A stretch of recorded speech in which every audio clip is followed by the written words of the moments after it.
over how that went down after the air and the guy got on base, and then you kind of had to recompose yourself there a little bit and just go through the rest of that inning? Yeah, so I mean, whatever happens behind me, I trust these guys. It's one of the best defenses in the country. So I know if I got him on the ball, he's going to play. I mean, errors behind me, or if I walk someone, if I get a home run, that doesn't really affect me. I think the most important pitch is the next pitch, which is why after what happened, I had to come back and make big pitches out of the inning. I did that and got the win. Yeah. So you got down against the next hitter, and then it looked like you just were really determined at that point. I mean, yeah, I got behind a little bit. The feel for the fastball wasn't there today. We saw that. I was throwing up a little bit too much. I was trying to overthrow it a few times. We got back in control. Me and Jima got ahead in the count and put him in with a slider, and kind of went the groove from there.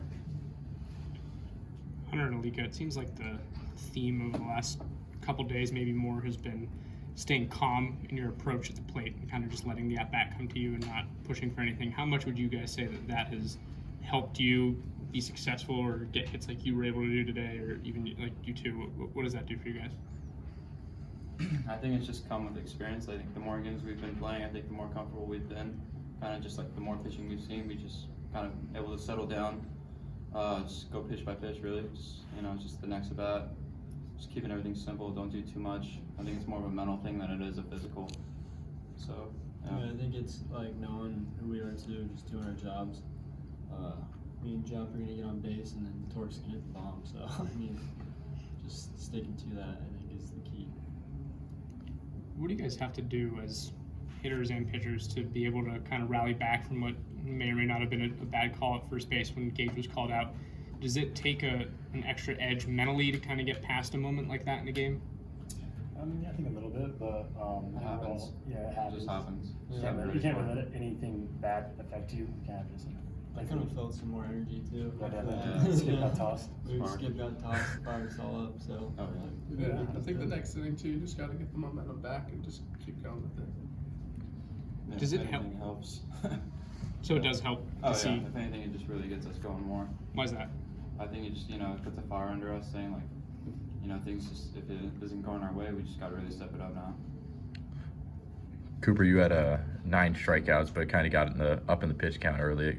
What was kind of working? What wasn't today? Changeup wasn't there. Was missing down with it a little bit. Just hadn't not a lot of feel for it in the first inning, but after that I got my confidence up and started throwing strikes to the fastball, and I thought my breaking ball was as best that it's been this season. So I just kept going with that, and I'll just continue to get better at that too.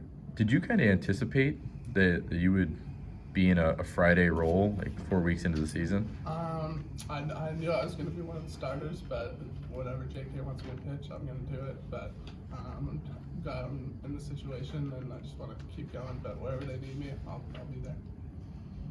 I think you've been hitting the ball hard over the last couple games and hadn't seen the results, and then you've now started to find the outfield a little bit more. How does it feel to kind of start to see the results of hitting the ball hard? It's nice for sure, but even when I was getting out, all the coaches were like, "Don't change a thing, just keep doing your thing. They'll start falling eventually." So I mean, we're starting to see them fall a little bit. Nice to see. Hunter, when you go up there in the spot in the 8th, like what's running through your head as you kind of know a hit here could score the go-ahead run? I think I just keep it simple. It's been in situations like that before. It's not my first time. I think just trying to keep it as simple as possible. Just move the ball.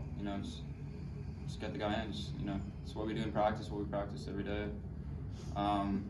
I go through every day with the guys hitting in the cages. It's just little stuff we work on already. So I kind of just think, what do I do in practice? Do it in the game.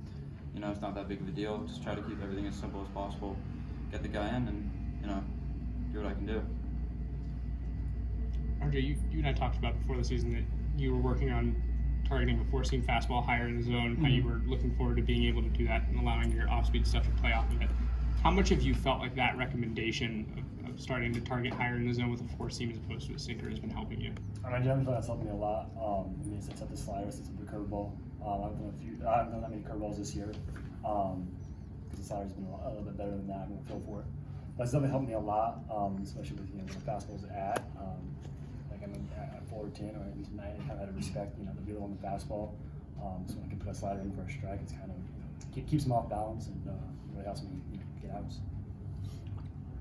Cooper, I know in the Boston College game, you had a kind of a shaky first inning. I can't remember about last week, but is there anything about the first inning that has been a little bit of a problem issue for you, or do you think I'd it's say just a coincidence? Maybe a little bit, just to kind of get going. Definitely just feel for the strike zone when I'm first out there, but it just all depends like how I'm throwing in the bullpen. And today I felt good.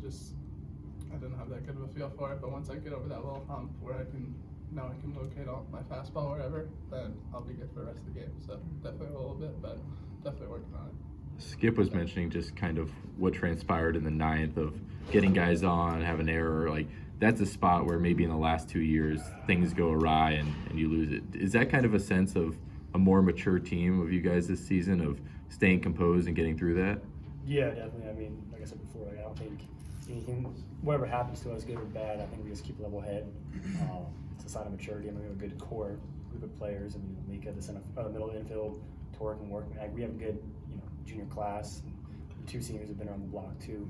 And I feel like all that together kind of keeps us all level headed no matter what adversity we face, and we just get through it. I'll just say, thank God he throws 100. I mean, I think that's what this year's all about, just picking each other up when something goes wrong. So, Dad was there to pick me up tonight. Cooper, after a long first inning, and then the offense kind of got going and kind of left you on the bench for a little bit longer. Did that kind of help you regroup?